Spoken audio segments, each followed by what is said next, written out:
And first, we want to introduce to you our Courage Award winner for 2026, Marco Mangieri, age 11, from the Deer Lake School District.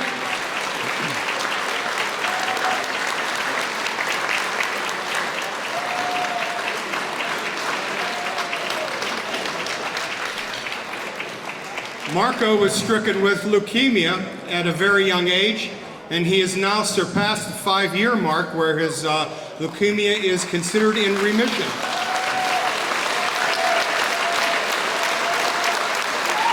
Okay, thank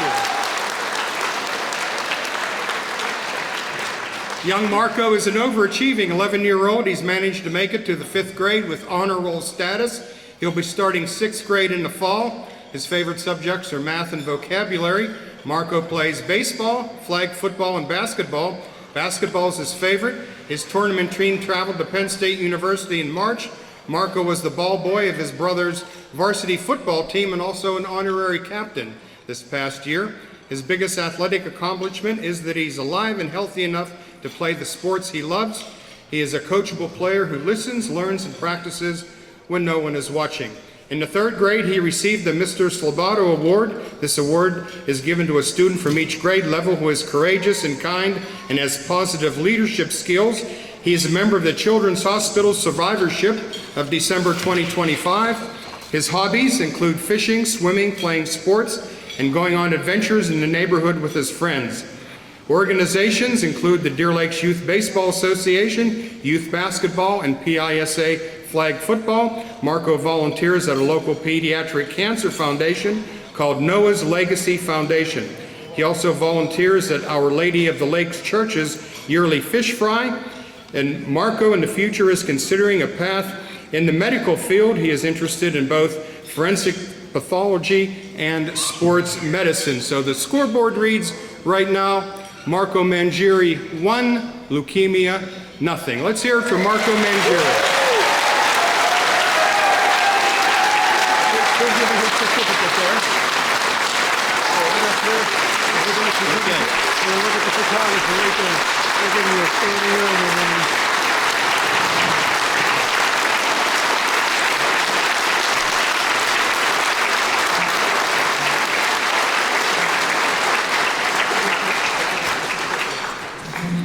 So nice meeting you this evening, Marco. Our first inductee of our 55th banquet is an athlete who had kind of an unusual path toward the Hall of Fame. Ken High was starting a wrestling program, and a coach was going through the hallways trying to recruit players in the inaugural era of the program, and he came upon young William Clark. Agreed to go out for wrestling, and Billy Clark had a tremendous record at Ken High over the years, and in fact he was the first Ken High wrestler ever to make it to the state championship finals. So let's welcome to the Hall of Fame, William Billy Clark.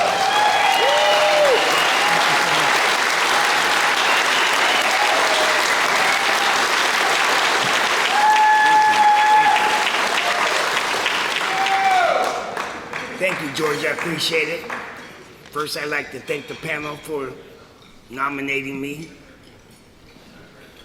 I really appreciate it. I'm humble. New Kensington, born and raised. I spent my entire childhood there on 2nd Avenue. New Kensington, 2nd Avenue was like a melting pot. We had Italians, Syrians, Greeks, Polish, and blacks. We were all one family. It didn't matter where you were at, you were considered family. But the young kids went out there and we competed every day. That's what it was. Football, baseball, basketball, racing. We were always trying to better ourselves every day.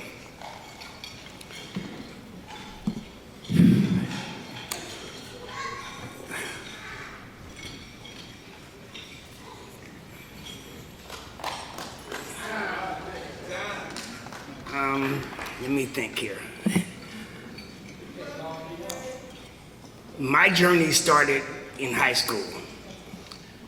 there were three individuals who inspired me. One was John Henry Favors from Arnold, Pennsylvania. Marlon Thrower from New Ken High basketball. And the last was Tom Burke. He was a football player and a track star. They inspired me, just like I hope I inspired others. B.B. Flinroy came to me once. He says, BJ, he says, you and your brother Gerald inspired me to compete, to be the best he could be. And I said, thank you. I didn't realize that, but till later. When we perform, we inspire those following behind us to take up. Okay, high school, sophomore year. I'm walking down the halls. Leonard Hope stops me and asks me how much I weighed. I said, I don't know. How many 16-year-old boys knew how much they weighed? But anyway, he said, well, he says, I think we could use you, someone of your size. Can you come out and see what we have to offer you? So I told him, I said, well, I had just made the Ken High Junior Varsity football squad and didn't think I would be moving on to wrestling, but he said, just come out and see what we got. So I did. And obviously I liked it because I stayed for 3 years. Sophomore year, I was undefeated. Junior year, I think I lost one. My senior year, I lost one. Now, mind you, you're dealing with a 60-year-old memory here. But anyway, so after graduation, I got a few scholarship offers, but they were all partials. My grandparents raised me, and I didn't want to put a financial burden on them, so I thought that was out. In the meantime, I got my draft notice, and it was pretty high, so I knew I was getting drafted. So I decided to go down to the draft board and talk to them, and they told me if I enlisted for 3 years, then they would guarantee me 1 year of schooling, and that's what I did. So I got out in 1970, and I'm here, and I'd like to thank all my friends and family for coming out here tonight and to share this with me. Thank you.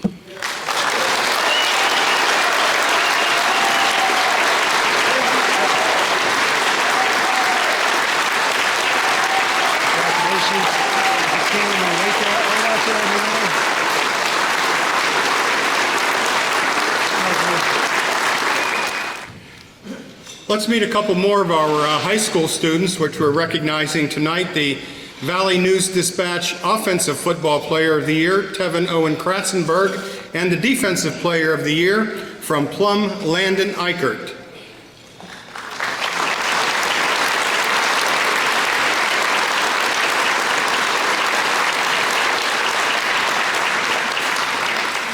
Tevin Owen Kratzenberg is a sophomore at Highlands High School who balances academics, athletics, leadership activities, and employment with a strong work ethic and a commitment to personal growth. Academically, Tevin maintains a 3.5 GPA while participating in distributive ed and junior achievement of Western Pennsylvania, reflecting his growing interest in business and leadership.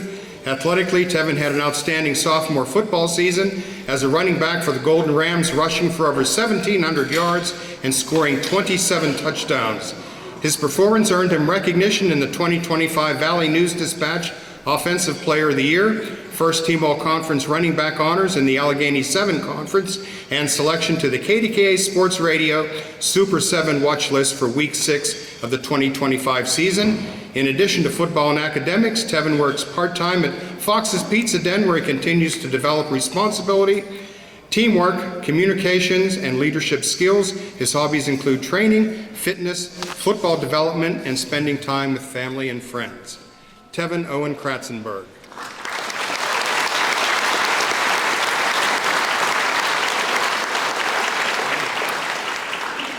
Landon Eichert from Plum High School, academic accomplishments, maintaining high honors through high school.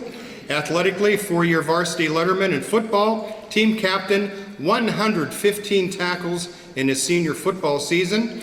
Scholar Athlete Award, 4 years, Big 56 first team all-conference linebacker, 2025 Valley News Dispatch Defensive Player of the Year. Michael J. Rogel, Outstanding Western Pennsylvania Athlete Award. John H. Lindblad Memorial Scholarship. His hobbies include hunting, lifting weights, playing sports, and gaming. You want to take a bet as to how many people we have here this evening? Okay, it's 3:55, so. Volunteer activities including Plum's Make-A-Wish Telethon, Plum Borough Cleanup Days, YMCA Flag Football as a volunteer coach. He plans to attend Slippery Rock University and major in pre-physical therapy. From Plum High School, Landon Eichert.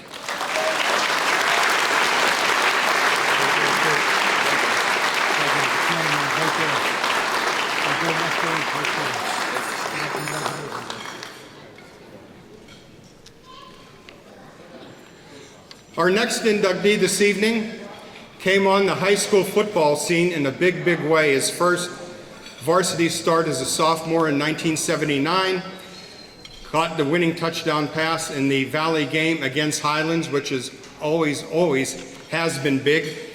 And he started on a great career, high school-wise in the AK Valley, one of the best running backs during the decade of the 1980s. And he did hold the local record for rushing yardage in the game for about 25 years or so until that was surpassed. And he went on to have a great career in Pitt as a safety. So let's welcome to the Hall of Fame from Valley by way of Pitt University, Billy Callahan.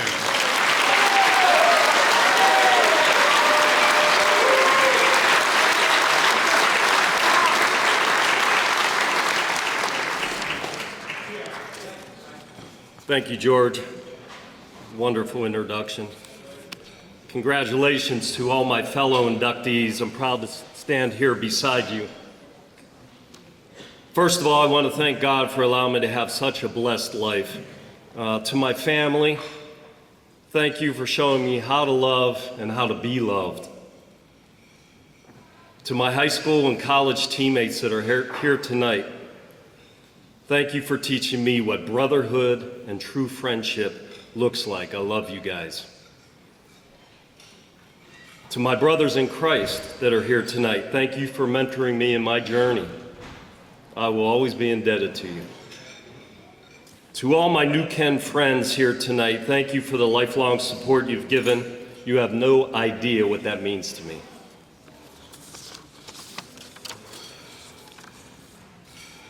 God gave me a gift early in life. The gift was to run fast. I was able to leverage that gift into multiple things throughout my life. It was the gift that kept on giving. Let me explain. Running fast enabled me to participate on numerous sports teams, specifically football. I played with hundreds of teammates over the years, from high school, college, and professionally. Meeting their friends and their family members, I formed many lifelong friendships out of these relationships that I cherish to this day. Running fast earned me an athletic scholarship to Pitt, which translated to an economics degree. That degree helped me secure a 35-year career with Pepsi. That job at Pepsi enabled me to support and raise 3 wonderful children and help pay their educations and provided us with a comfortable life. God has since taken that gift of speed away from me at this point in my life at 62. I couldn't run fast enough right now to get out of my own way. I was able, however, to keep all those other gifts, including this wonderful gift tonight, my induction into the AK Valley Hall of Fame. I'm incredibly humbled and honored to be here to accept this award. Thank you to everyone. Thank you.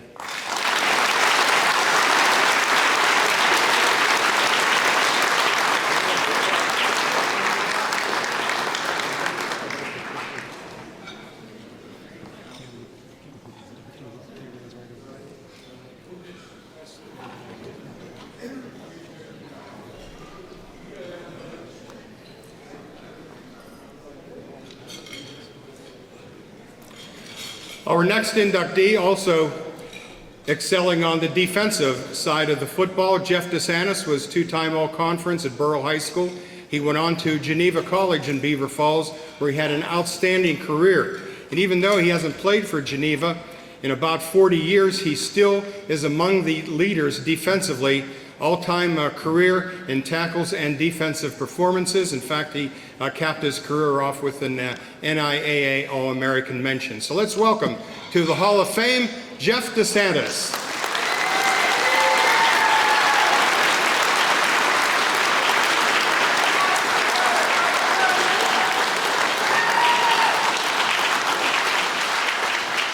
Thank you, George. Billy, I walk funny too, buddy. Good evening, everyone. I want to thank the Hall of Fame committee for this incredible honor. Also, I want to congratulate all the other inductees tonight, along with the past inductees. I also want to thank my Lord and my Savior for his awesome love and blessings upon me. I want to thank my mom and my dad. They were my biggest fans. I want to thank my brother Nello and my brother Tim, my wonderful wife Julia. We started our journey in college, and you supported me and lifted me up always and always believed in me, and you are the love of my life. To my family members, friends, mentors, and special thanks to my teammates. I have some college teammates here and some high school teammates. Guys, I love you. There was nothing more than either a Friday night or a Saturday playing with you, and I loved every minute of being in battle with you. I know it was a little crazy at times, but I fixed that. And again, I want to special thanks to my coaches and everyone who walked beside me through this highs and lows. None of us ever truly arrive anywhere alone. And two of my mentors were my college coaches, my head coach, Gene Sullivan, and my position coach and my defensive coordinator, Don Sullivan. And my first year was kind of rough. Mom, you don't know this, but I got in a lot of trouble. I never called you on that. But they challenged me daily to be the best athlete and teammate, but more importantly, they challenged me to live a life that would bring honor and glory to God, to give all that I have each and every day, no matter the circumstances.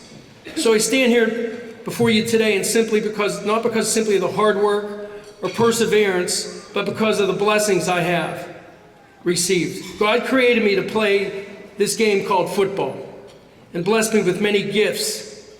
And let me tell you, I loved playing.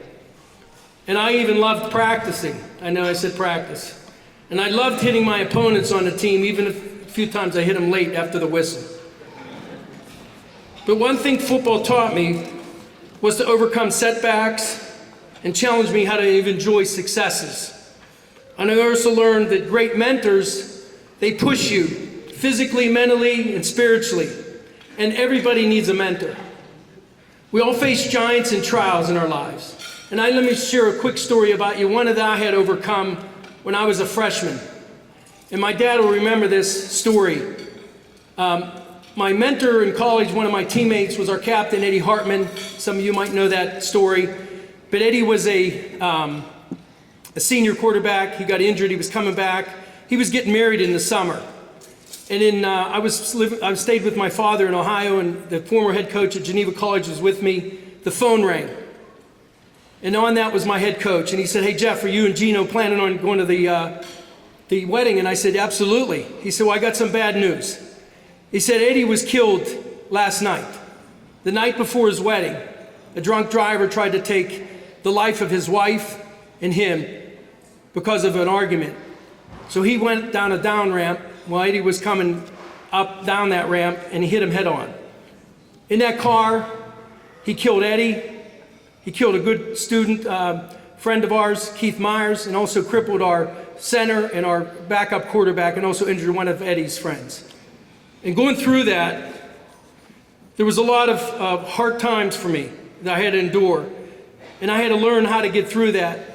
And the Lord picked me up and taught me how to do that and how to get my strength from Him. He carried me through this time. His strength gave me new purpose and focus. And that new purpose was to play and honor Him and Him alone. And Apostle Paul writes I fought the good fight, I have finished the race, and I have kept the faith. Those words in 2 Timothy aren't just poetry, they're a mission. Paul understood that life is not simply an accomplishment or fame or temporary victories, it's about endurance. It's about living faith-filled life and learning to help serve others, along with finishing the race that he started to give us.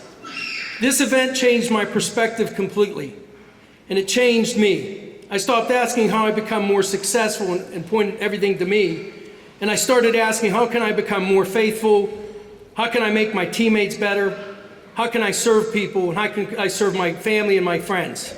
So tonight, while I'm deeply grateful for this recognition, I also recognize the responsibility that comes with it. I want my life to point towards something greater than myself. I want people to see not perfection, but perseverance and faith that is grounded in Christ.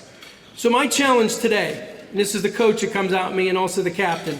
So my challenge today for everyone here, there's two things. Run the race that God placed before you. I know there's always successes and there's setbacks, and there could be failures.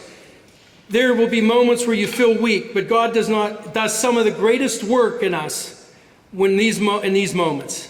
Faith is not about never stumbling. It's about continuing to walk with Him after you do that and trust Him to lift you up. And secondly, this is for everybody, and I tell this to my 87-year-old father, and my mom is 85. I encourage everyone here tonight to be a mentor, to somebody, and go serve somebody.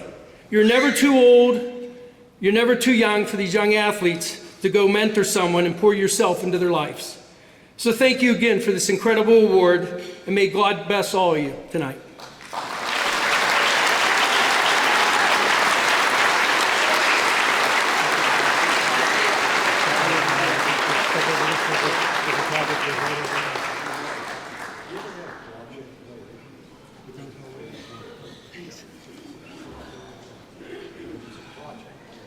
Not so fast, Jeff. I didn't do it, George. I hold here a citation from the Commonwealth of Pennsylvania, State House of Representatives, the 12th District. Specifically, whereas the House of Representatives of the Commonwealth of Pennsylvania is always pleased to acknowledge those individuals who, through dedicated civic endeavors and professional excellence, contribute to the well-being of their communities and ultimately all the people of this Commonwealth.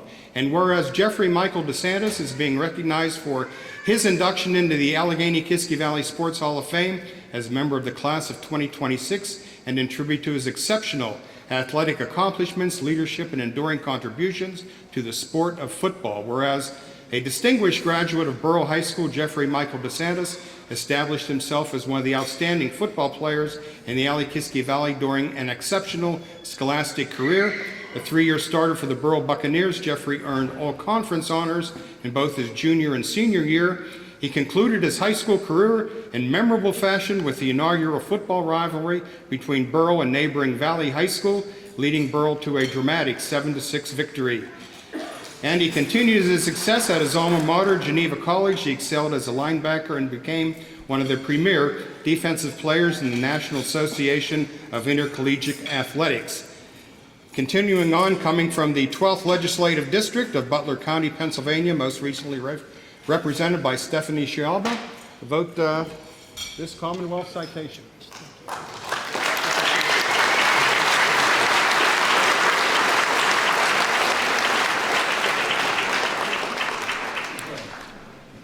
By the way, we have asked the past inductees of our Hall of Fame if they would sign when they got in. We didn't catch a lot of you, so therefore, if you'd catch Larry in the next period of time, we want to read off later on during the banquet all of our former inductees who have been kind enough to join us this evening.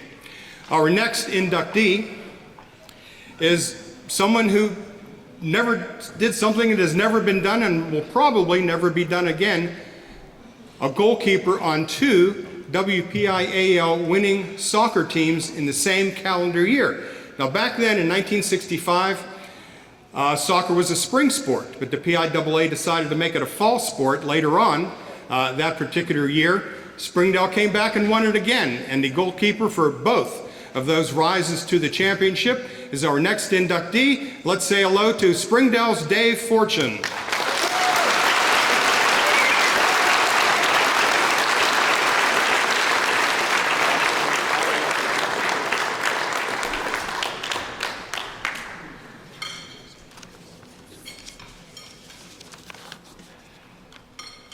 Thanks, George.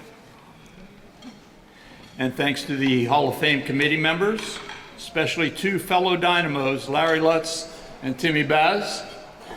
Thanks to the good Lord and to my loving and supportive family. And congratulations to 5 fellow members of the class of 2026. Dick DeVinzio and I bring the total of Dynamos inducted to 29, including one of my best friends, also an inductee and attendee, Bob Hepler, the most intense individual I have ever known. I think everyone is familiar with the story and the movie Forrest Gump. Forrest Gump just happened to have amazing adventures and live an amazing life by pure happenstance. He played for Bear Bryant, had experiences with George Wallace, John F. Kennedy, and was awarded a medal by Lyndon Johnson. He met Richard Nixon at Watergate and was part of Nixon's ping-pong diplomacy with China. He was with John Lennon on television and became a millionaire by investing in Apple with Captain Dan, all by chance. I am the Forrest Gump of the Alle-Kiski Valley. At Springdale, I was asked by Coach Dave Maloney, my nominator, mentor, who just passed in the past month, to join the soccer team. I was a baseball player and had never played the sport. 2 WPIL championships, as George mentioned, as a goalkeeper. I was a baseball player and was asked to a Pirates tryout camp. I was evaluated and found to be not good enough. So when my career was over, and since softball was a high-profile sport in the Valley at the time, I joined a softball team, Steve's Inn.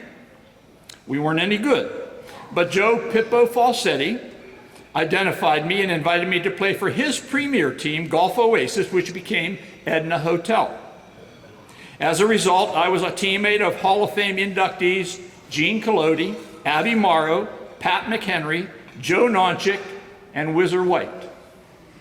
We played in the top leagues in Pittsburgh, traveled the eastern United States, and also got to play the king in his court, Eddie Feigner. As a new teacher at Shaler, I was asked by baseball coach Jerry Matulovic to join his coaching staff. 3 WPIL championships and a state championship later, 4 more medals. As a head coach, I developed 2 high school soccer programs from scratch at Shaler and at Deer Lakes, where I got to coach the most powerful player of my coaching career, Paul Chauvin.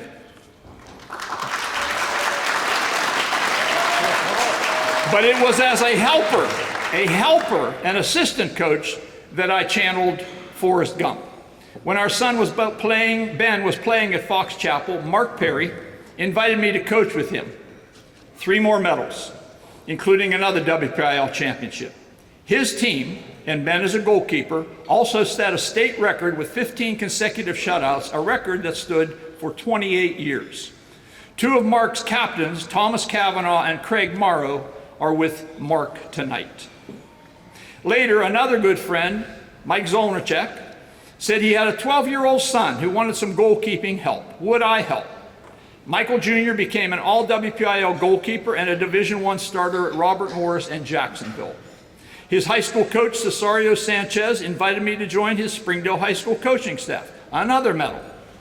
His successors, Paul Palo and Mario Liberati, allowed me to stay on. The women's coaches, Mark Bentley and McKenna Krebs, asked me to help with the Springdale women's team. 2 more medals. And our grandson, Max, who I've tutored as a goalkeeper, has won 2 gold medals as a letterman on 2-time WPIL champions Fox Chapel, yes, as a goalkeeper. And as I speak, he is playing in Buffalo, New York.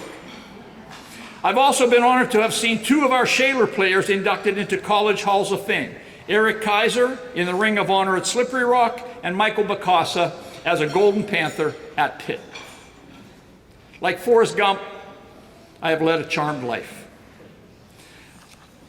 Our family had breakfast with the most celebrated college basketball coach of all time, John Wooden. For 3 hours, this great man shared thoughts with 4 strangers from Pittsburgh. His motto, "You cannot live a perfect day unless you've done something for someone who has no way of repaying you." My family and I try to live perfect days every day. My last 10 years of tutoring and coaching have all been as a volunteer, and I encourage all of you to do the same. Be a helper.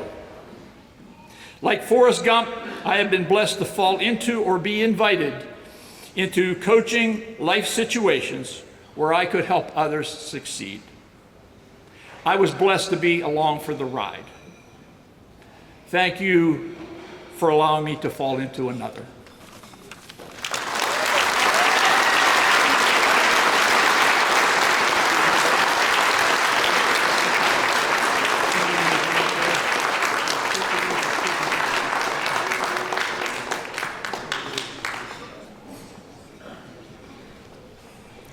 And speaking of soccer, let's meet our 2 soccer players of the year. First of all, Colin Rogers from Deer Lakes High School. He's the Valley News Dispatch Male Soccer Player of the Year.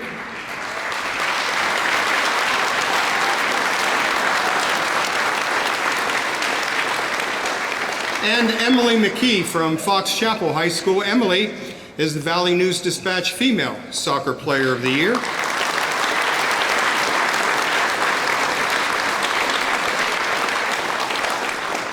Colin Rogers academically has a GPA of 4.0. He's a member of the National Honor Society and the Spanish National Honor Society. How do you say National Honor Society in Spanish? Do you know? No idea. Okay. That's your assignment. Athletically, he played in 4 WPIAL championships, 2 in soccer and 2 in basketball. And Deer Lakes was a PIAA finalist in boys basketball in 2023. 2-time All-WPIAL soccer selection, and a 3-time All-Section in boys soccer. He was 4 times the Deer Lakes Athlete of the Month and a 1,000-point scorer in basketball. His hobbies are golfing and going to the gym, and he volunteers for the Deer Lakes Backpack Program, which a former late inductee of ours, Rick Tattern, was also involved in. And future and college plans, he plans to attend Penn State main campus in University Park, and he will major in actuary science. Colin Rogers of Deer Lakes High School.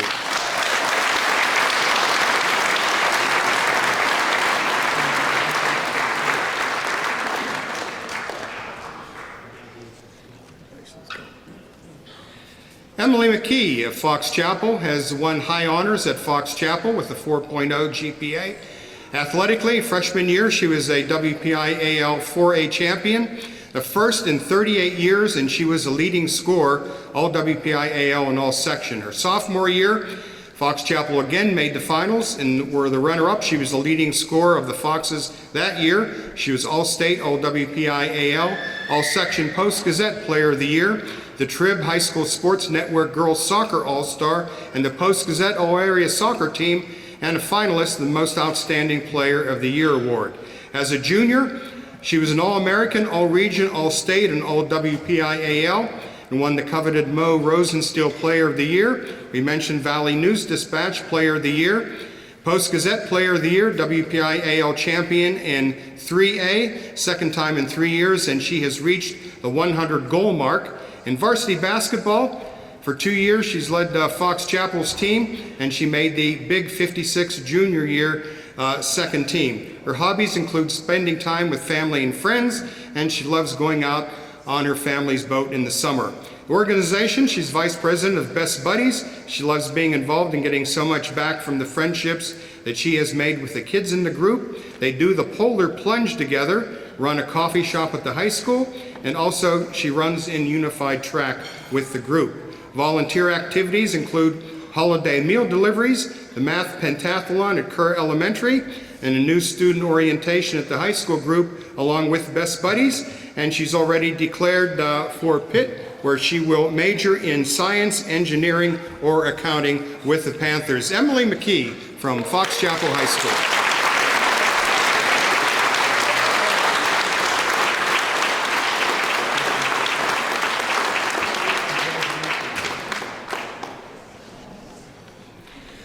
Well, this has been uplifting so far, but we must move on to a sad portion of our evening.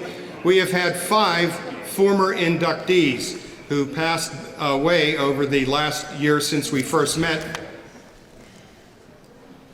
Up in the upper left-hand corner, the first person from our Hall of Fame ever to play in a Super Bowl game, Bob Long from Washington Township High School, played in Super Bowls 1 and 2 with the Green Bay Packers. They didn't call it the Super Bowl back then, but that is another story for another banquet.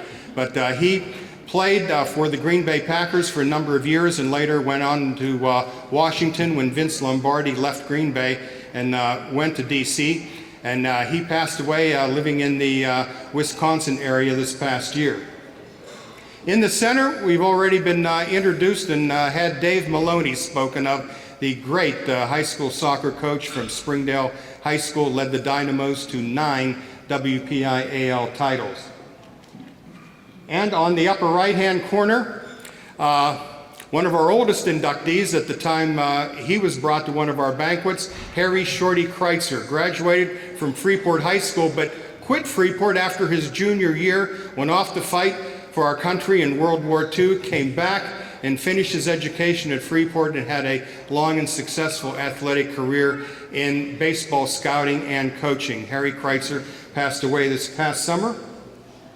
And on the lower left, Joe Stone of Kiski Area High School. He was one of the leaders for the Cavaliers' 1971 WPIAL championship team, which we honored here a year ago. Joe, who also played for Pitt's 1976 national championship team, also passed away. And last but not least, in the lower right-hand corner, Joe Horning, a star player from Harbreck High School who went on to play for the University of Maryland back when they were a top 5 team annually in the country. Is there anybody I'm leaving out? I do want to mention our chairman, Larry Lutz. His father passed away this past week, and we give our condolences to Larry and his father's family and friends. And also, the man who was supposed to be accepting induction from the Arnold 1965 baseball team, Chester Napierkowski, who was the first baseman on that team. He was also a tight end for the Arnold football team that made the WPIAL finals in the fall of 1964. Chester passed away before he could come and serve at our banquet, and we're very sorry to learn of his loss. So I would ask you right now, if there's nobody I'm leaving out, could we please have a moment of silence for our deceased inductees?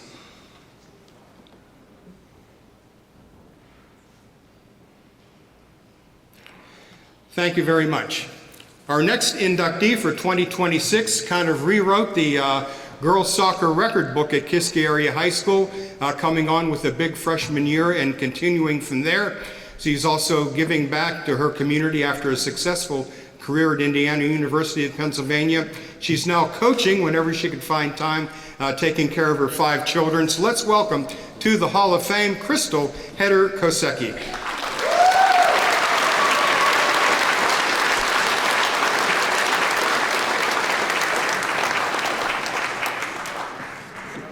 I'd like to start by thanking the committee for this incredible honor.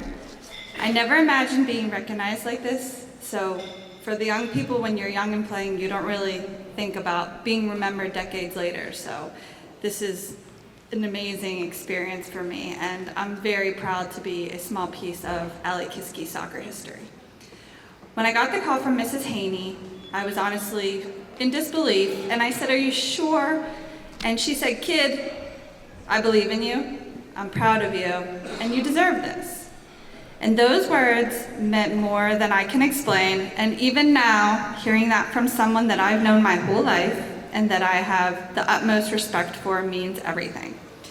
Mrs. Haney is not only a legendary coach and a teacher, but an incredible person, and I feel lucky to know her.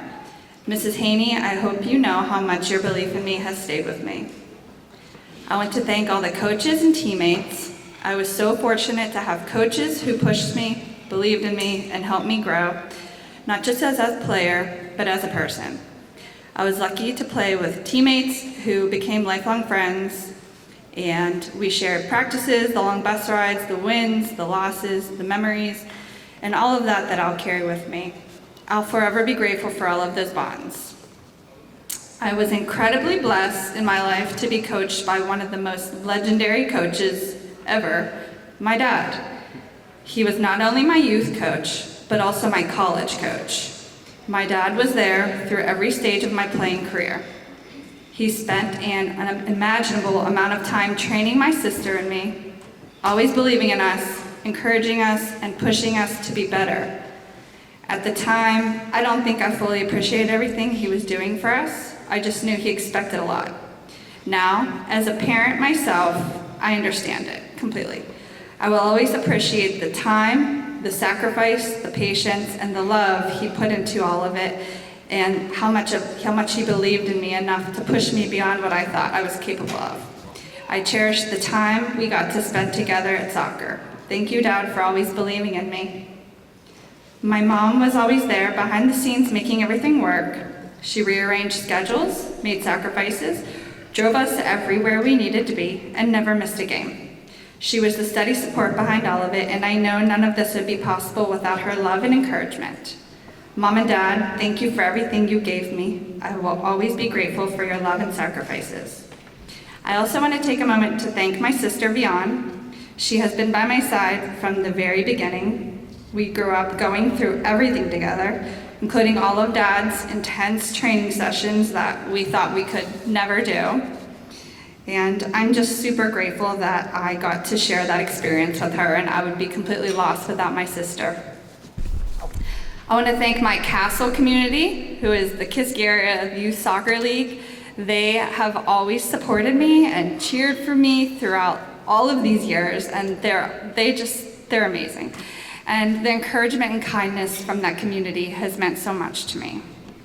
I want to thank my 5 amazing babies. I have the privilege of coaching all of them in soccer, and coaching them has taught me so many life lessons. Sometimes coaching your kids, as we know, can be very hard. They've definitely tested my patience, my perspective, and my sanity many, many times along the way. But they've also taught me how important it is to enjoy the little moments. My kids have made me a better coach and a better person, and I feel very lucky that soccer has given me those memories with them. I want to thank my amazing husband, Josh. You may not have been there for my first chapter as a player, but you've been there for every part of my second chapter, my coaching journey, and everything that comes after that. You support me in every possible way, and you've always believed in me even during the times I may not have believed in myself. You are the reason I'm able to do what I love, and I'm forever grateful for you. I love you. I've been very blessed in my life to be surrounded by a wonderful family, friends, and a community that has always supported me throughout my journey, and I'm so thankful to have grown up in the AK Valley. From the bottom of my heart, thank you again for the committee, to the committee for this incredible honor. I will always be proud to represent this community, and I will always carry the memories I made here close to my heart. Thank you.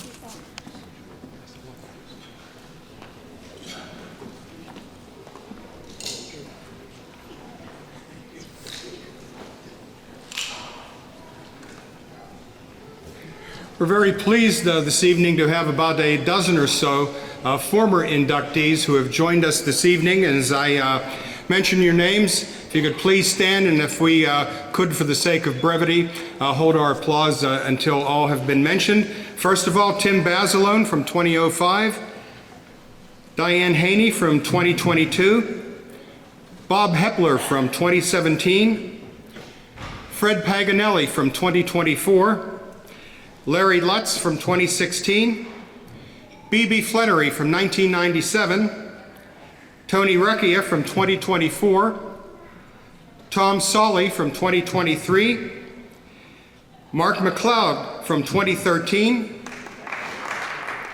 Cliff Guy from 2005, Benji Pryor from 2008, and Terry Kaczynski from the Deer Lakes team, who will be all meeting a little later on. Let's hear it for our former inductees.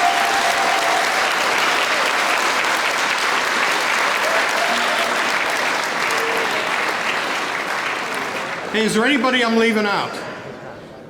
Anybody I'm leaving out? Great, I think we got everybody. Well, our next inductee, star of Kiski area football, wrestling, and track, went on to have an outstanding career in football at the University of Pittsburgh and also spent some time with the San Francisco 49ers in the NFL. Let's welcome our next Hall of Fame inductee, Scott McKillop.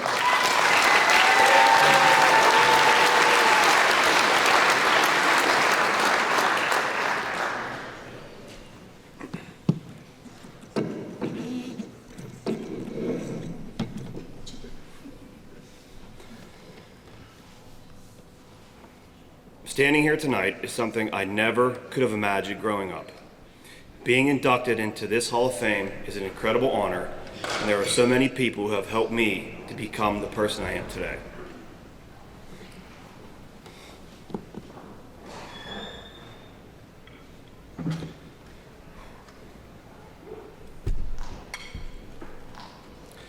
First and foremost, I want to take a moment to recognize the two people I wish could be here with me tonight. My mother and father. Each one of them sacrificed different things in order for me to have whatever I needed to be successful. My mother dedicated her whole life to raising me and my two older brothers, and always did whatever was necessary to get us closer to achieving success. And even though she isn't here physically, I know she is looking down and smiling at all of us, watching as my wife Lauren does these things with our new 3 kids just like she did. Her legacy is being carried on every day. My father was a gentle giant, and when it came to raising me, I think being the baby of the family had something to do with it. His sacrifices were more in the provider role, which led to him working all hours of the day, but he never missed an event. Next, I want to thank my 2 older brothers. You both were my first role models. I watched everything you guys did, how hard you worked, and how you competed. For Bob, it was in wrestling, and for Chris, it was in football. Whether you guys knew it or not, I was always trying to keep up with you. All I ever wanted to do was try to make you guys proud and have you brag and say, that's my little brother. I've always wanted to be just like you guys. Sorry. Chris and I were lucky enough to play after high school, and we played at Pitt together. And by the way, our last time together on the field was one of Pitt's biggest wins in the history when we beat West Virginia 13-9. To my grandmother, who is here tonight, thank you for never missing a game, a match, or meet, and continuing to be there for all of us now. To my friends, who we call ourselves the home team, or some might call us 8 o'clock team, you've always kept me grounded. You've always been there for me no matter what. Some of them are here tonight supporting me, as they've done for the better part of the past 30 years. Now that the older I get, the more that I realize how rare it is to have friends just like you guys. To my 3 kids, Harper, Wes, and Andrew, being your parent means more to me than any award, championship, or recognition ever could.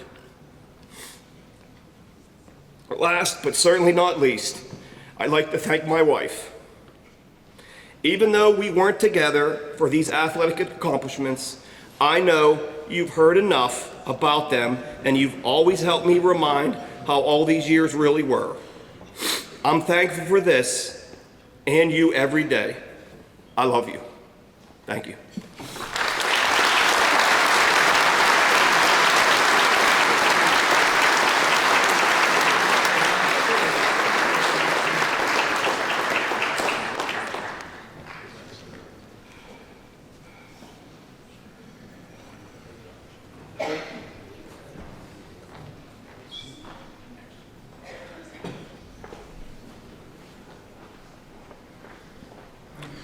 And now our high school basketball players of the year.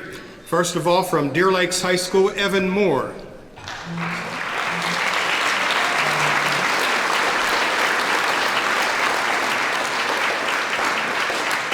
And from Plum High School, Riley Stevens.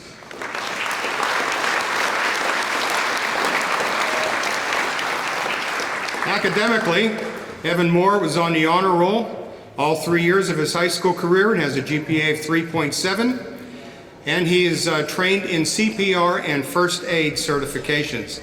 Athletically, he was the Valley News Dispatch Basketball Player of the Year for the 2025-26 season. He was a PIAA All-State third team for basketball this past year, and he played on the Deer Lakes 3A championship team in 2023 and 2024. He was first team All-WPIAL 4A basketball this past year, along with an All-Section in WPIAL 4A. He was AK Valley Basketball Player of the Week twice this past year, and Tribune Review Basketball Player of the Week during this past season. Also on the KDK Week 11 basketball watch list for this past year. He was the Deer Lakes Basketball Athlete of the Month, both in January 25 and 26. He was an all-conference football second-team wide receiver in 2025 and second-team defensive back in 2024. His hobbies are playing sports, gaming, and working out. His future plans are to go to a four-year college and play basketball or football at the college level. Deer Lakes Junior Evan Moore.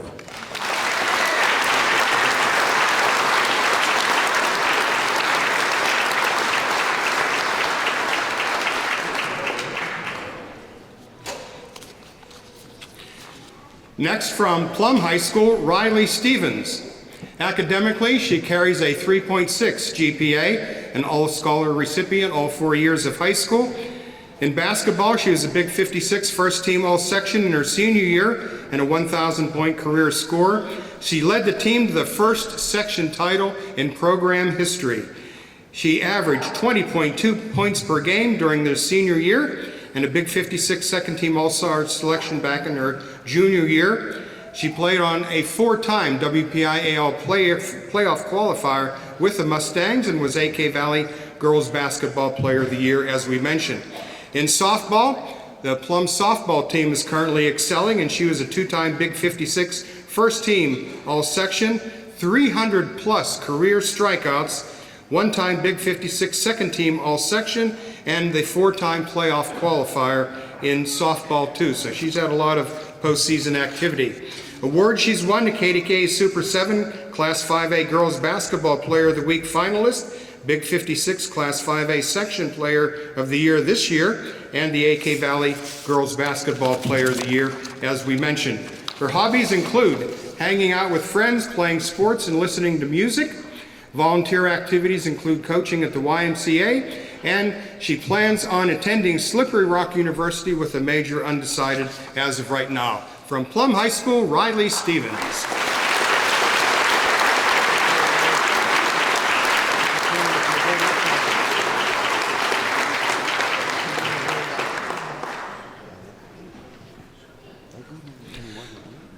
We have two inductees this evening who will be of the posthumous nature. The first is Cecil Smith, who excelled in track at Valley High School during the high school's first couple of years. He also played on the football team and was a stalwart for Valley as they transformed from the Kenhi Red Raiders into the Valley Vikings. And here to accept induction for Cecil Smith, his son coming in from Missouri, Pastor Carlos Smith.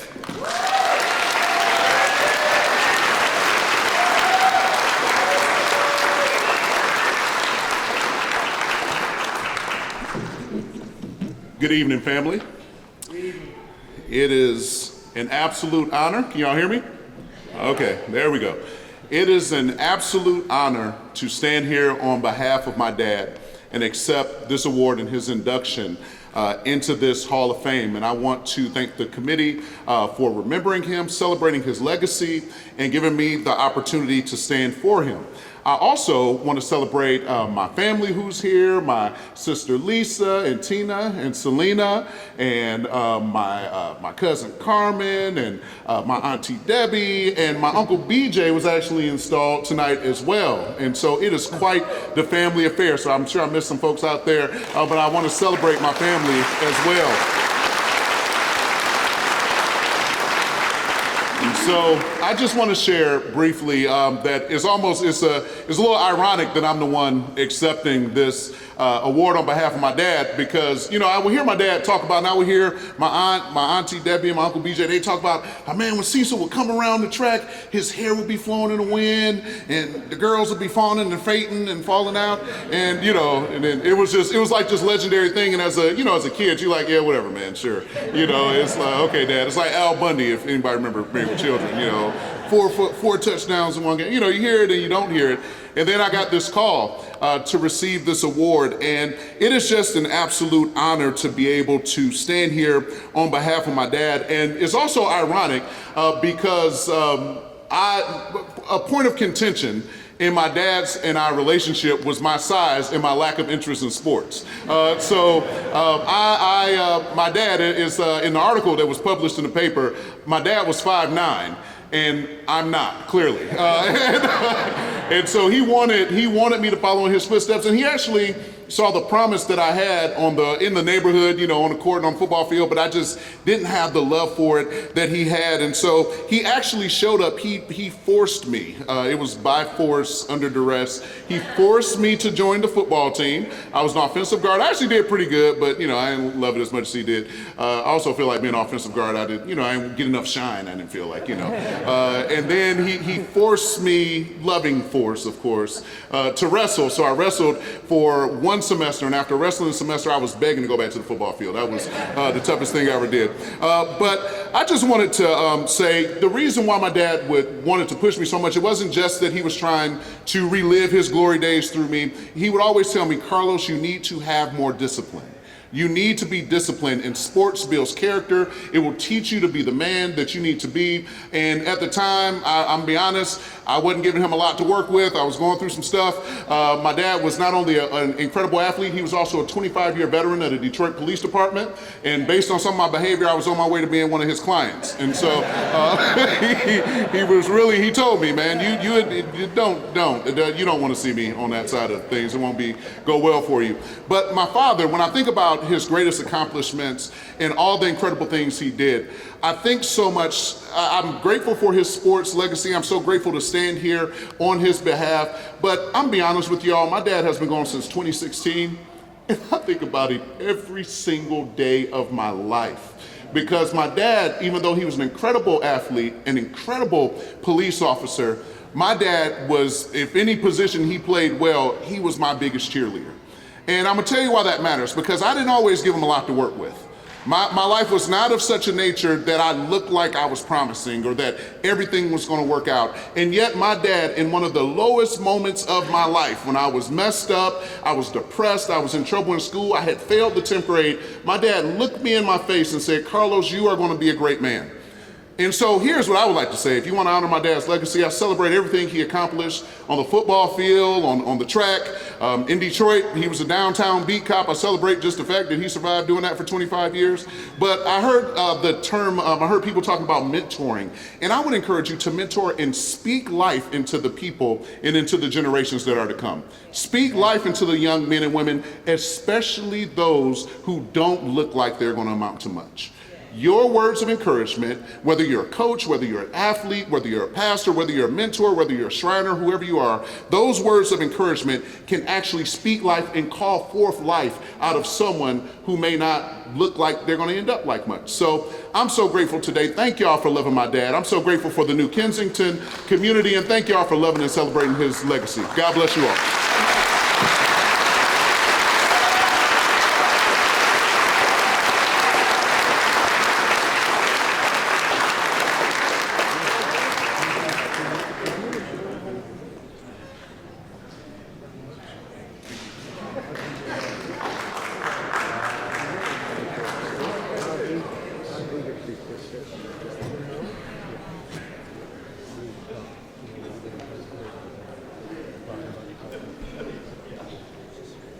Well, looks like we have our quote of the year. I was afraid I'd be one of my father's clients. Next, let's say hello to Tegan Finucane from Knock High School, who is the one of the boys' MVPs in the recent Cager Classic.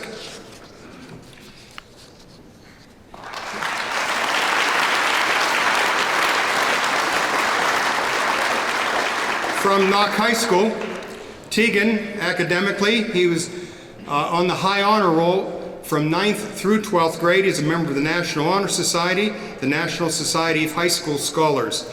At Knock, the reigning WPI-AL champions, he holds school records for the all-time leading score, 1,527 points, all-time most field goals, 537, most games played, 104, highest scoring freshman at 367 points, highest scoring sophomore at 725 points, most career three-pointers, and they've had some great shooters at Knock, but Tegan had 185. Also in a record book with other players for most points scored in a season, most 20-point games, most free throws made and attempted. And for his career, he was a 4-year letterman, a 2-year captain, and a 1,000-point scorer in his junior year. And of course, led his team to their first WPIL championship this past February. In his senior season, 16.6 points a game, 2.3 rebounds, 1.7 assists, 1.2 steals, and a 72.9. Let's round it off to 73% foul shooting percentage. Awards: he was Butler Eagle Athlete of the Week 6 times during his career. He was on the Butler Eagle Honor Roll in 9th grade, Sports Illustrated Player of the Week in 11th grade, and Valley News Dispatch first team in both 11th and 12th grade. He was on the Deer Lakes Holiday All-Tournament team as a 9th grader, and the Deer Lakes MVP as a 10th grader. Made the Mike Plammer All-Tournament team in 11th grade and the Plum Holiday Hoops All-Tournament team in 12th grade. He was the PBC Player of the Week in 11th and 12th grade, Mike Graham MVP awardee in 12th grade, the Jim Edwards awardee in 12th grade, and the team MVP in 12th grade. Tegan, of course, as we mentioned, was a Cager Classic West MVP. He was the WPIAL James Collins Award nominee as a 12th grader. In the 2026 Butler Eagle Player of the Year, his hobbies are camping and being outdoors. He belongs to the History Club at Knock, and volunteer activities include charity games to benefit Children's Hospital, Hoops for Hunger food drives. He mentors and trains young athletes, and he referees games for youths and for fundraisers. And he plans on continuing his academic and athletic career in the fall. Is that Waynesburg? Is that correct? He'll be going to Waynesburg College, as he was recruited by many colleges, and he's leaning toward a major in business and sports management, and perhaps going to law school in the future, and he'd like to become a coach and a mentor in his future. So from the Cager Classic, the MVP award this year goes to Tegan Finucane of Knock High School.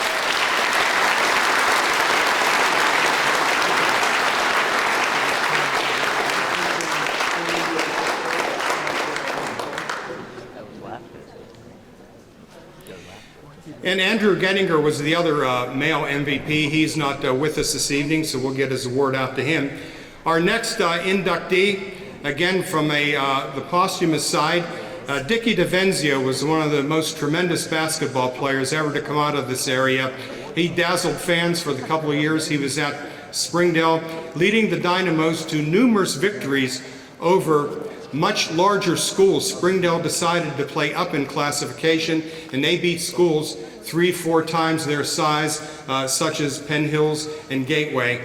And Dick DeVenzio was a great player for Springdale before moving on to Ambridge with his father, our inductee Chuck DeVenzio, where they won the state championship. He went on to Duke University, where he attained All-American status, and he was chosen for the WPIAL Hall of Fame. I remember a story, his brother Dave, whom we'll be meeting in a moment, told me that a couple of hours before the Springdale games, he'd shut out the lights in the gym. Dave would be his rebounding retriever, and Dickie would shoot baskets in the dark, figuring if he can make baskets in the dark, he could certainly make them when the gym lights are on. And let's meet now the person who's sitting in for our posthumous inductee, Dick DeVenzio, his brother, Dave DeVenzio.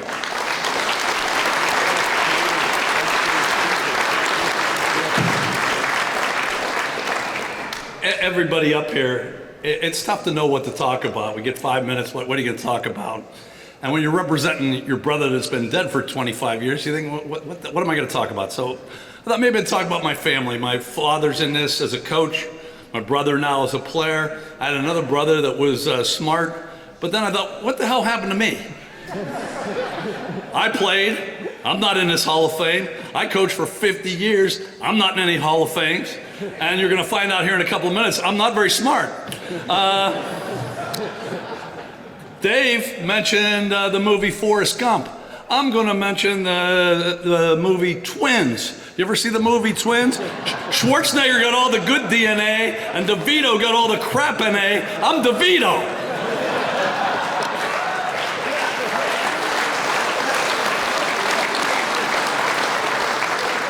So I'm not talking about my family. I was going to talk about myself.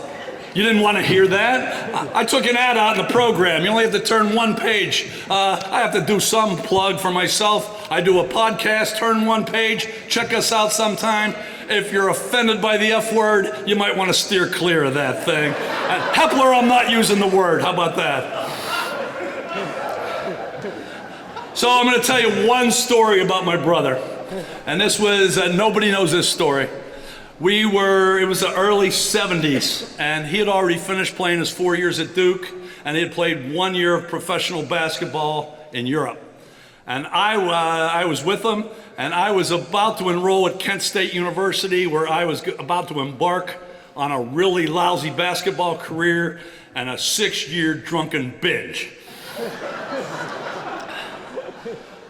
So I don't even know why we're in Charlotte. We went to the UNCC gym, and we get in this game. And unbeknownst to me, everybody in that game had either played in college or was playing in college, and then there was me that was going to start soon. So I looked around. I could tell they were good. I didn't know they were all in college, but they were good. And I just said, screw it. Every time I get it, I'm shooting the damn ball. Every time. So I get the ball a few times. I start firing it up. And for some reason, they're going in that day. And they keep going in, and they keep going in. And we play for about an hour. And then we decide to, same guys, re-pick up. And I get picked ahead of my brother. And I thought he'd be all proud. His little brother, who hadn't played in college yet, got picked ahead of him, who was ACC player of the year, or not ACC player of the year, but a good player in the ACC. And we're about to start the game, and he comes up to me and he says, don't guard me because I'm kicking everybody's ass for the next hour. And he did it. The smallest guy on the court just dominated, and that's when I realized, hey, you know what? Maybe he is pretty good. One postscript to that story for basketball fans out there. The next day we're eating, and I said, you know, that big white guy that was on my team for the 2 hours, he wasn't bad. He should play for someone. And my brother looked at me and said, that was Bobby Jones. He's one of the best players at UNC. And I said, damn, maybe I should have passed to him once in a while. And Bobby ended up playing the NBA for 12 years, so I guess he did okay without my passing. My final word to you is I witnessed this 25 times, and so it must have happened 250 times. George mentioned that my brother gained fame in Ambridge, so when we lived down south together, there would be a reporter or whatever, and they'd say, hey, you're from Ambridge. Every single time my brother said, no, I'm from Springdale. So he never forgot where he was from, and I'm sure he'd be happy to be in this Hall of Fame. Thank you.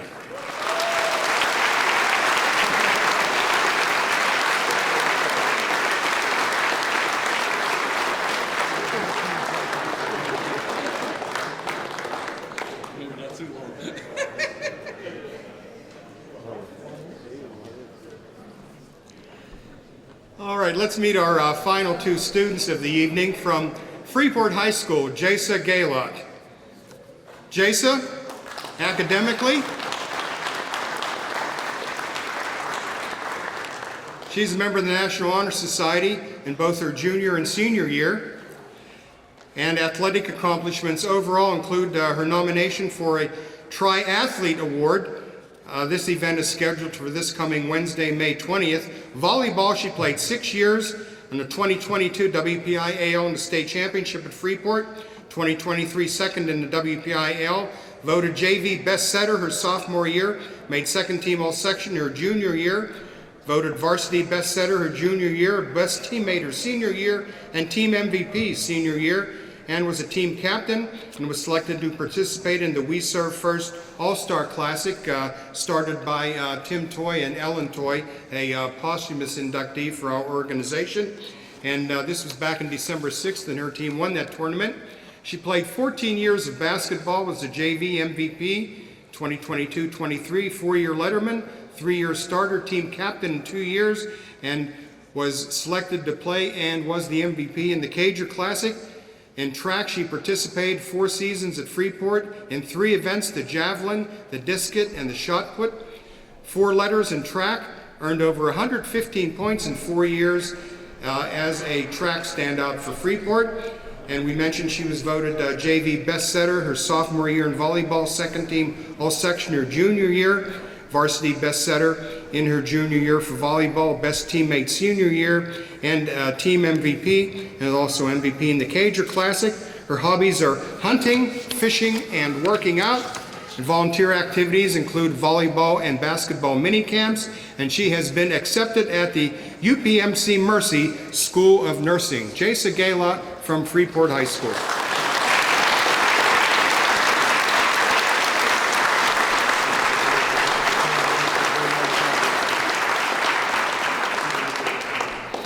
And finally, Gianna DeVito of Kiski Area High School.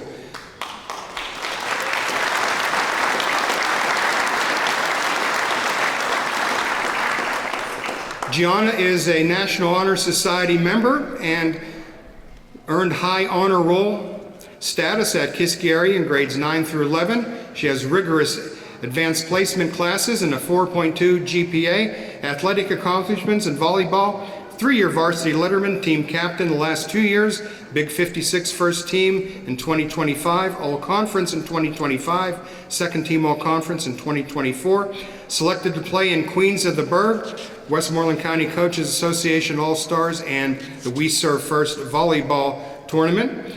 Basketball, she's a 4-year varsity letterman, team captain the last 2 years, Big 56 first team in 2026, and second team the previous 2 seasons, second team All-Conference in 2025, first team All-Conference also in 2025 and 2026, Post-Gazette All-Section in 2026, Cager Classic MVP, and she participated in the Roundball Classic.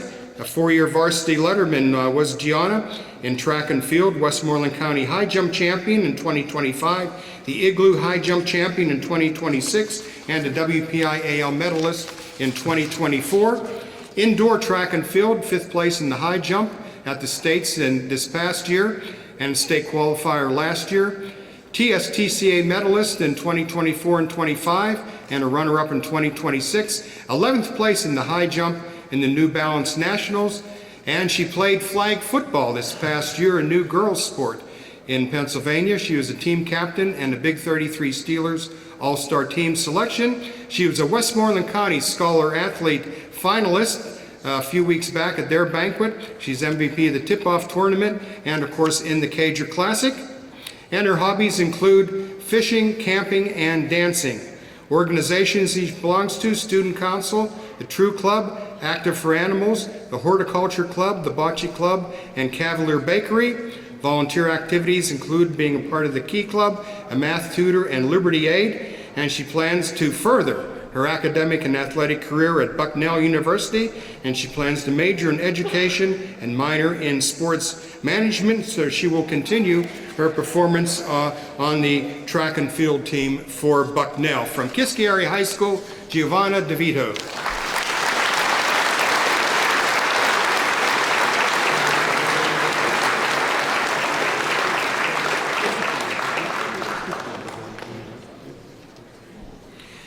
And we're so fortunate this year, for the 3rd year, we are starting to induct great teams of the past, and nominated and inducted this year, 1965 Arnold baseball team and the 1985 Deer Lakes girls basketball team. First, the Arnold high school baseball team from 1965. They didn't have classifications back then. Everybody played everybody else, and Arnold had to beat schools that were maybe 3, 4, 5 teams their size to get to the championship game in Forbes Field.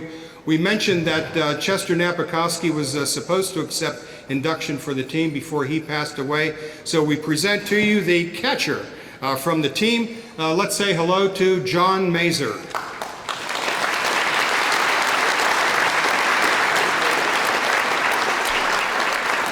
Thank the AK Hall of Fame committee. It's a great honor to be up here. It's only been 60 years. I'm sure everybody remembers the game down at Forbes Field. Probably nobody's been born back since 60. You know? But anyway, I like to also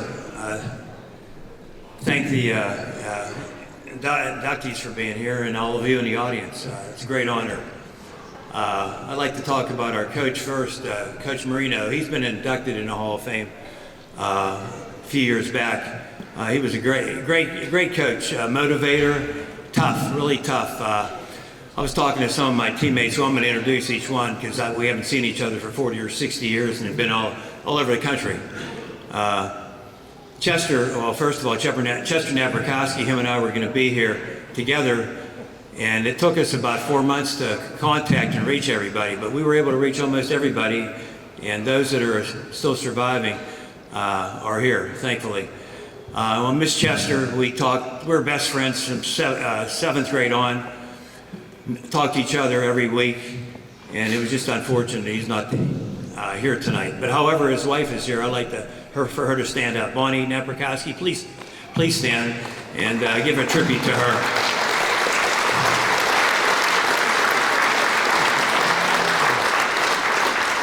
Thanks, Bonnie. Best cook around. Great cook. Jim Marino, like I was saying, he was a hard-nosed coach, tough, didn't pull any punches. He told it like it is. I can't tell you what he said, but he did tell it like it is. We had a great junior year. We went undefeated, gave up 4 runs the entire year. And back then, you had to win a section in order to qualify for the playoffs. And there were 16 sections, probably about 5 teams in each section, around 80, 90 teams in the WPIL. And we were the smallest, probably smallest school. We had about 125 boys at Arnold High School at that time. And mostly everybody played 2 or 3 sports. So we were well versatile. Like I said, the junior year, our pitching staff only gave up 4 runs. We won the section. In order to win the section, you couldn't lose more than 1 game. And every game was like a playoff game. And we played Kent High, Harbrecht, Freeport, Springdale, West Deer. And they were all big schools, but we never thought about that. People said, well, you know, how'd you do so well against those big schools? We said, we just went out and played. And we had a great coach. We didn't give up that many runs. We didn't score a lot of runs. However, we scored at least 1 more than the opposing team. Unfortunately, we got beat that junior year down at Sokol Camp. If you're familiar, that's a softball field. They put us down there for some reason. And we played Penn Hills, and they hit like 4 fly balls, 225 feet. It went out of the ballpark. But the next year, talk about the next year in which we did win the WPIL. Coach Marino, he was uneasy about the season. He didn't know how well we would do. We had quite a few returnees back from the previous year. Pitching staff, again, great. We had Jim Fantuzzo. Fanny, stand up, buddy. He was our ace.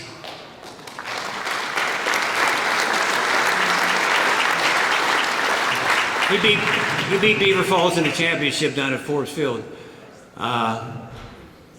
We were great. I mean, really underdogs. But getting back to the earlier in the season, Joe Unitas, he was a pitcher for us. Joe, stand up here, Joe, right here. I want to recognize Joe.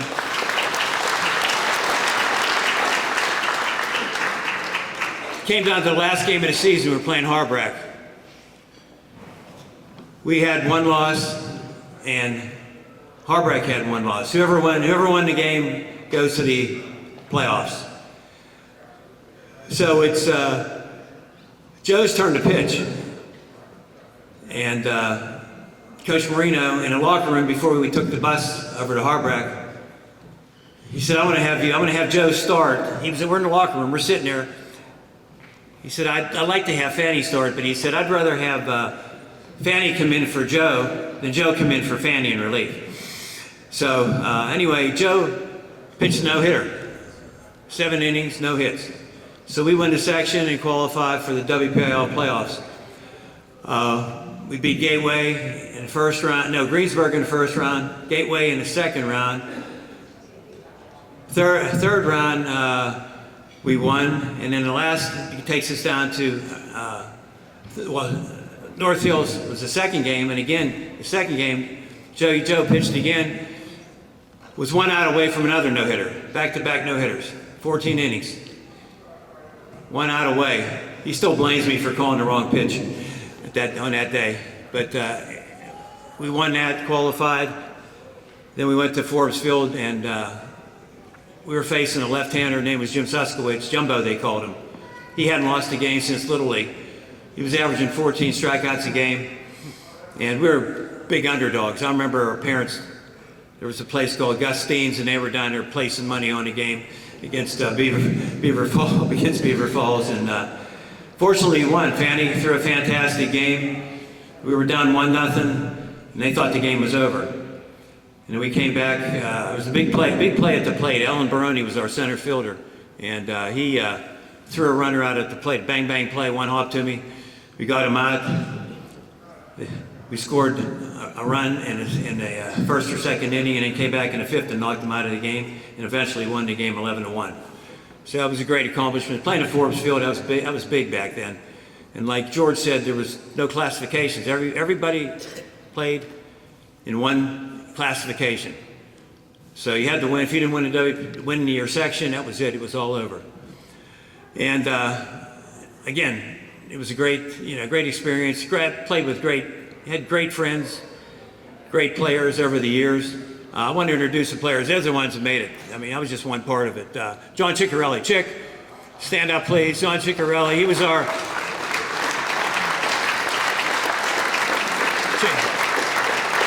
Chick could fly. He could run. He could do everything. Because we flip-flop. We had 4 pitchers.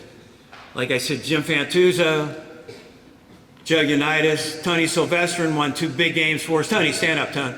2 big games for us. He shut out Burrell twice. 2 great games. Chucky Johnson unfortunately passed away. He was another pitcher. Again, it was a great season. It's hard to describe. So many memories at that time. I'm fortunate to remember. 60-some years ago, I can hardly remember where I go one day to the next. But anyway, I'd like to thank everybody that's here, and thanks for coming out. Take care.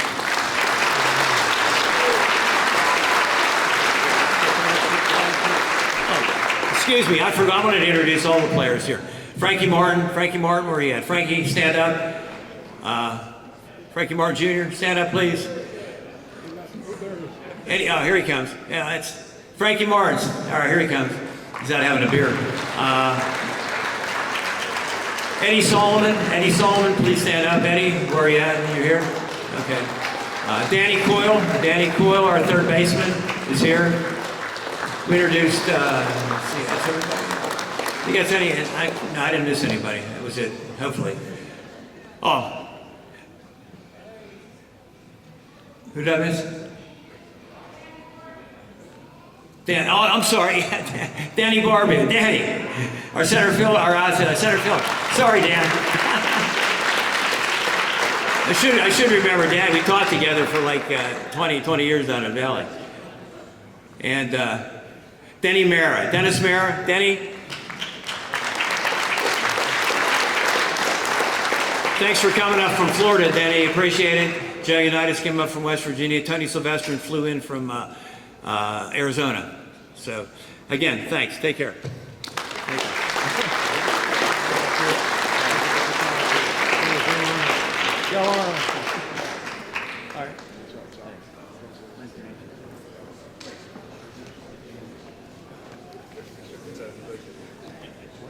And pitchers, let me guess, Jimmy Marino didn't have pitch counts. You went out and pitched till he told you not to pitch anymore. Hey, this, to put together this event takes a lot of hard work, and I'm so privileged to introduce my colleagues that have helped Larry and I considerably with the banquets year after year. And would you please stand, Sean Stuyvesant, Fred Solis, Diane Haney, Bill Heasley, Tim Basilone, and the man who put together the video presentation behind us all evening, Kevin Smedick. Kevin's hiding behind the pillars there.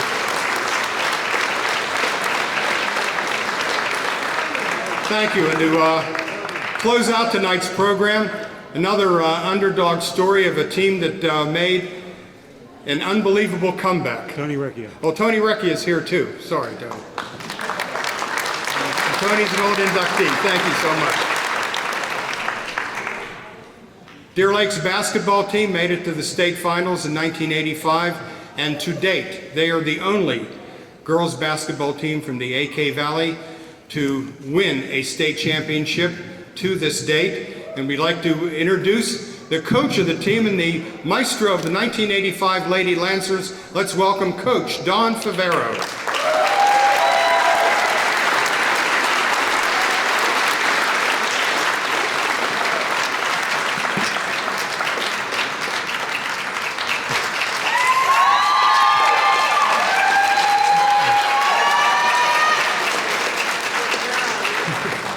Thank you. Shout out to the Deer Lakes administration, the present day administration, because they've kept the legacy and the legend of this team alive at Deer Lakes.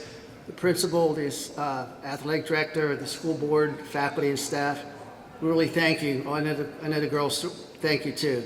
Also shout out to the AK, obviously, Hall of Fame committee for selecting us. And our present staff was so wonderful to keep us alive, but we had a principal named Tom Norris, who came all the way back to see us tonight from 1985. Tom, thank you. He was our principal, and we won a state championship.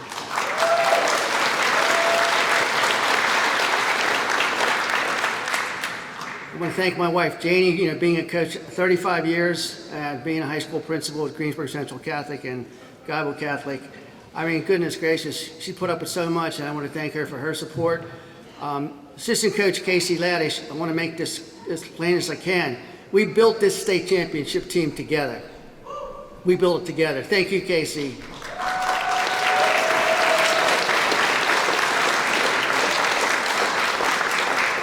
And it was built on senior leadership. I want to talk about our 4 seniors quickly. Kathy Suvoy, she was going against a Division I recruit at center for Palmyra.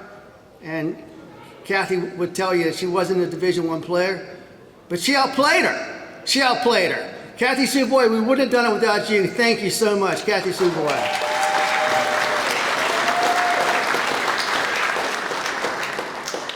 We also had Erica Goodridge. Erica came to basketball late. She was a ballerina, and she wanted to miss practice 1 day a week because of ballet practice. So I told the team about it. They said, yeah, of course, let her. I mean, she's going to work hard.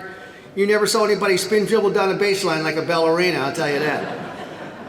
And she was a big-time scorer for us in a championship game against North Catholic and also in the state championship game. Erica, thank you, grateful, so grateful, thank you.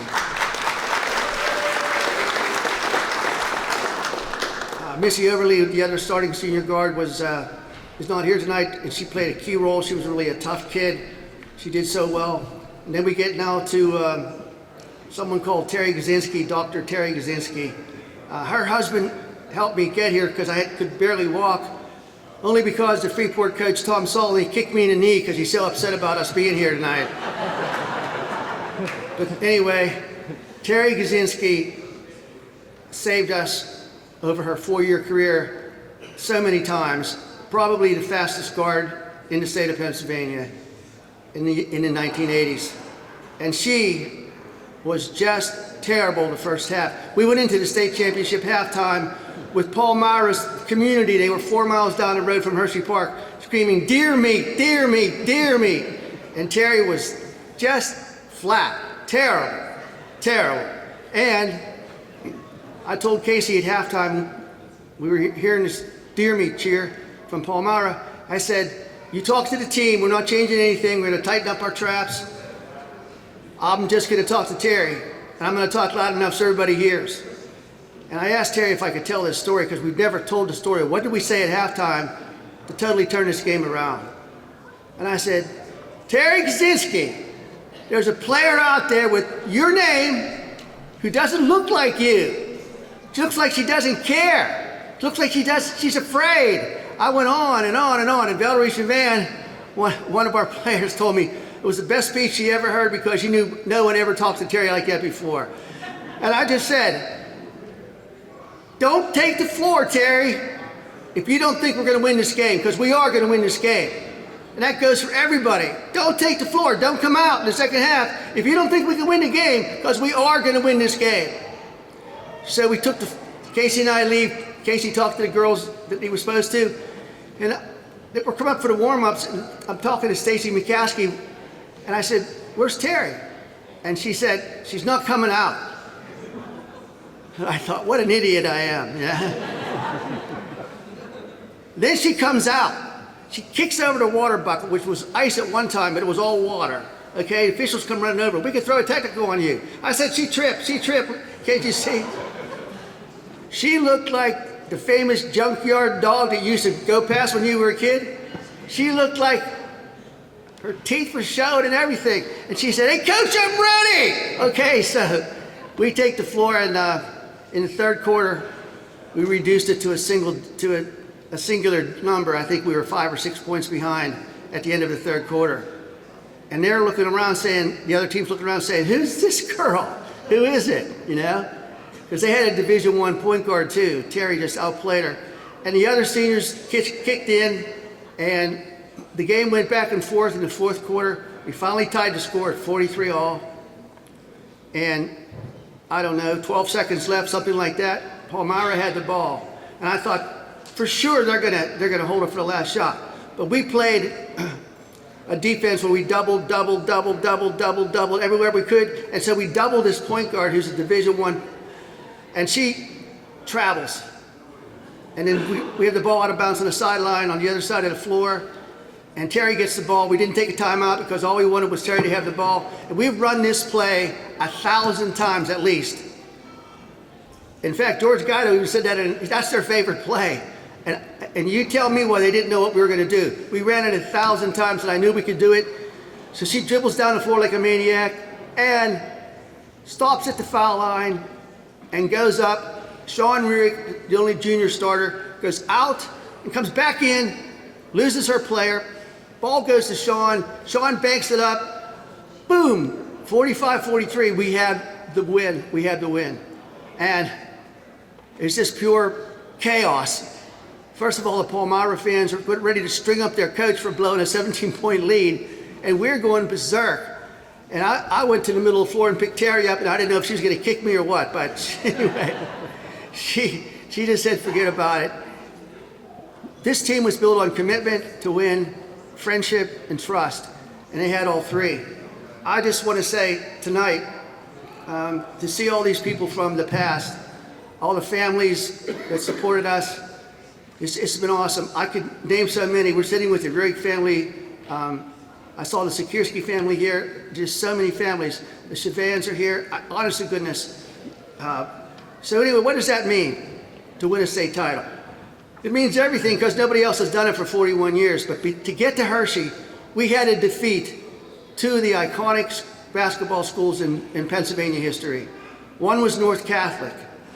And North Catholic and Deer Lakes girls met in a WPIL championship game. And we beat them by 10 points. And I take great pleasure in going to the North Catholic gym. They have a beautiful new high school. There's one banner that's missing. They have all their Whitfield championships.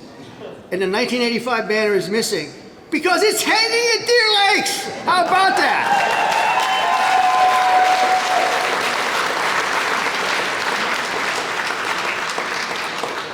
And then we had to go against Bishop Guilfoyle, who was the defending AAA state champion from the year before. and that took place at IUP. It was sold out. And we went into overtime with them, and we finally defeated them by 5 points. And to give Bishop Guilfoyle credit all these years later, they sent their captains over to our locker room to congratulate the team. They said, "You were better than us, and we want you to win the state title." And I'll never forget that. Bishop Guilfoyle, I still think about what a classy way to go out, to do that. And I hope someday we can be just as classy in some small way. I want to say this. I'm going to ask this team to stand up, and these are young, beautiful women, 41 years after high school. Would our whole team stand up, please?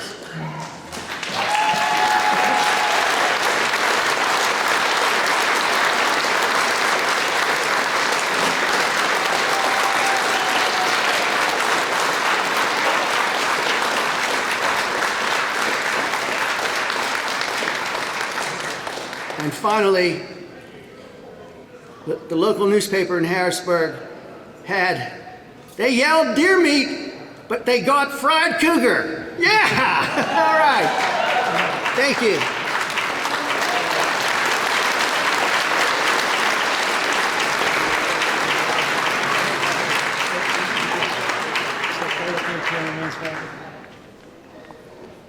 Okay, thank you.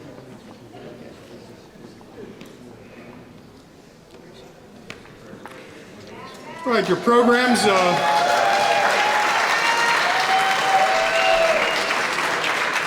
You're welcome, of course, to have them as a keepsake of tonight's event, and we would like to truly thank our sponsors who helped put this together. And you notice at the end of page 30, save the date. We will be back here May 15th, 2027 for our 56th induction ceremony. And we hope you all join us.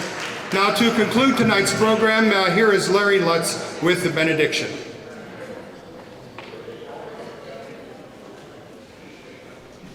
Thank you all. I've been to a number of ceremonies like this in different Hall of Fame inductions, and nobody has a finer MC than George Guido.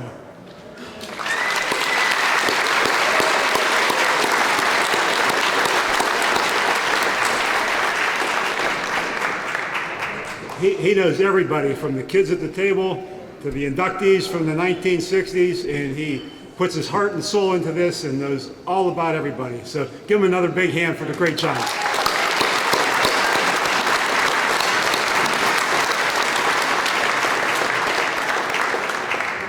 So please bow your heads. Thank you, Lord, for this wonderful ceremony and the privilege of us being able to do this.